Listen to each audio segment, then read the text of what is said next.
Hello everyone, welcome to Clifford Classes. Today I will discuss about a birthday letter. চলুন আজ এমন এক চিঠির পাতা উল্টানো যাক যেখানে একজন বাবা জেল থেকে তার মেয়েকে শুধু জন্মদিনের শুভেচ্ছাই জানাননি বরং শিখিয়েছিলেন সাহসের এক অমূল্য পাঠ। এটা এমন এক বার্তা যা সময়ের গণ্ডি ছাড়িয়ে আজও আমাদের অনুপ্রাণিত করে। ভাবুন তো, উপহার হিসেবে মন আর আত্মার কথা বলা হচ্ছে, এমন এক উপহার যা কিনা জেলের উঁচু দেয়ালও আটকাতে পারে না। এই একটা বাক্যই কিন্তু বুঝিয়ে দেয় এর পেছনের গল্পটা কতটা গভীর আর আবেগের। এটা কোনো সাধারণ উপহারের কথা নয়, বরং এক কালজয়ী চেতনার কথা। আর এই হলো সেই প্রেক্ষাপট। ২৬শে অক্টোবর ১৯৩০ সাল, ভারতের নৈনি জেল।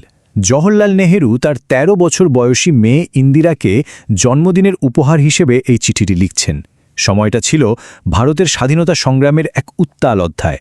তো চিঠির প্রথম অংশে যদি আমরা যাই, তাহলে দেখব জেলের ভেতর থেকে পাঠানো এই উপহারটা ঠিক কতটা অন্যরকম আর তাৎপর্যপূর্ণ ছিল। একবার তুলনা করে দেখুন, একদিকে একটা সাধারণ জন্মদিনের উপহার, হয়তো খেলনা, বই বা সুন্দর পোশাক, আর অন্যদিকে জেল থেকে পাঠানো নেহরুর উপহার, সাহসের জ্ঞান, যা কোনো বস্তু দিয়ে মাপা যায় না। এটা শুধু একদিনের উদযাপন নয়, বরং সারা জীবনের জন্য একটা পাথেয়। আচ্ছা, এবার আসা যাক চিঠির দ্বিতীয় মূল ভাবনাটাতে, মন ও আত্মার উপহার। নেহরু কিন্তু তার চিঠিতে শুধু উপদেশ দেননি, বরং সৎ কথোপকথনের যে কি অসীম শক্তি সেটাই তুলে ধরেছিলেন। নেহরু একটা বিশেষ শব্দ ব্যবহার করেছিলেন, সারমনাইজিং। এর মানে হল কোনো রকম আলোচনা ছাড়াই একতরফা উপদেশ দেওয়া। তিনি এই জিনিসটা একদমই পছন্দ করতেন না।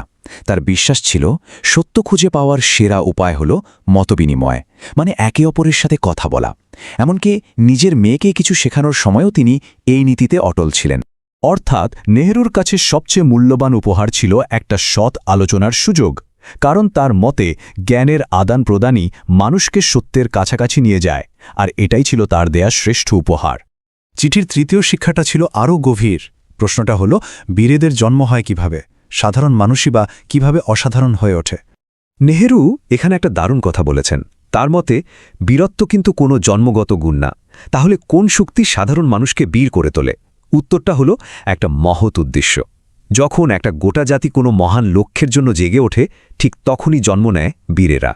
ব্যাপারটা এভাবে ভাবা যেতেই পারে, প্রথমে সাধারণ মানুষ যারা নিজেদের দৈনন্দিন জীবন আর ছোটখাটো উদ্যোগ নিয়ে ব্যস্ত, তারপর আসে একটা মহান উদ্দেশ্য, যেমন ভারতের স্বাধীনতার সংগ্রাম। আর সেই সংগ্রামে আসেন একজন মহান নেতা, মহাত্মা গান্ধী, যার জাদুকরী বার্তা লক্ষ লক্ষ মানুষকে অনুপ্রাণিত করে। আর তার ফল, সেই সাধারণ মানুষগুলোই হয়ে ওঠে মুক্তির সৈনিক। চিঠির চতুর্থ এবং আমার মতে অন্যতম গুরুত্বপূর্ণ অংশে নেহরু তার মেয়েকে জীবনের জন্য একটা খুব সহজ কিন্তু ভীষণ শক্তিশালী নৈতিক কম্পাসের কথা বলেন। তিনি এর নাম দিয়েছিলেন সানলাইট টেস্ট বা সূর্যালোক পরীক্ষা। এখানে দুটো পথের তুলনা করা হয়েছে। দেখুন, একদিকে গোপনে কাজ করার প্রবণতা, যা আসলে মনের ভেতরের ভয়েরই একটা লক্ষণ, আর অন্যদিকে সূর্যের আলোর মতো স্বচ্ছ থাকা, যা নির্ভীকতার প্রতীক। নেহরুর মতে ভয় মানুষকে অযোগ্য করে তোলে, আর স্বচ্ছতা এনে দেয় মনে শান্তি আর সাহস। সূর্যের সাথে বন্ধুত্ব করো এবং আলোতে কাজ করো এবং গোপনে কিছু করো না, এই অসাধারণ রূপকটা সানলাইট টেস্টের পুরো দর্শনটাকে যেন একটা লাইনে প্রকাশ করে দেয়। কি সহজ অথচ কি গভীর এক উপদেশ। চিঠিটার একেবারে শেষে নেহরু তার মেয়ের জন্য ঠিক কী উত্তরাধিকার রেখে যেতে চেয়েছিলেন, চলুন সেই সাহসের উত্তরাধিকারের দিকেই এবার নজর দেওয়া যাক। তবে নেহরুর এই বার্তাটা কিন্তু শুধু তার মেয়ের জন্য ছিল না, এর পরিধি ছিল আরও অনেক বড়। এটা ছিল আসলে ভারতের প্রত্যেকটা সন্তানের জন্য, একটা নতুন প্রজন্মের জন্য এক পবিত্র আমানত। তিনি এমন একটা ভবিষ্যৎ দেখতে চেয়েছিলেন যা সাহস আর সত্যতার ওপর ভিত্তি করে গড়ে উঠবে। চিঠির শেষে তিনি কয়েকটা চূড়ান্ত দায়িত্বের কথা মনে করিয়ে দেন, যেমন ভারতের সেবায় একজন সাহসী সৈনিক হওয়া, স্বাধীনতা সংগ্রামে অংশগ্রহণকে একটা মহান নাটকের অংশ হিসেবে দেখা, আর এই দায়িত্বকে একটা পবিত্র আমানত হিসেবে রক্ষা করা। তো এই পুরো আলোচনা শেষে একটা প্রশ্ন কিন্তু থেকেই যায়, আজ যদি আমরা সেই সানলাইট টেস্ট ব্যবহার করি, তাহলে এমন কোনো একটা জিনিস আছে যা আমরা আরও খোলাখুলিভাবে করতে পারি? এই কালজয়ী উপদেশের প্রাসঙ্গিকতা আজও অটুট, আর এই প্রশ্নটা আমাদের সবাইকে নতুন করে ভাবতে বাধ্য করে। Thank you for watching. See you next video.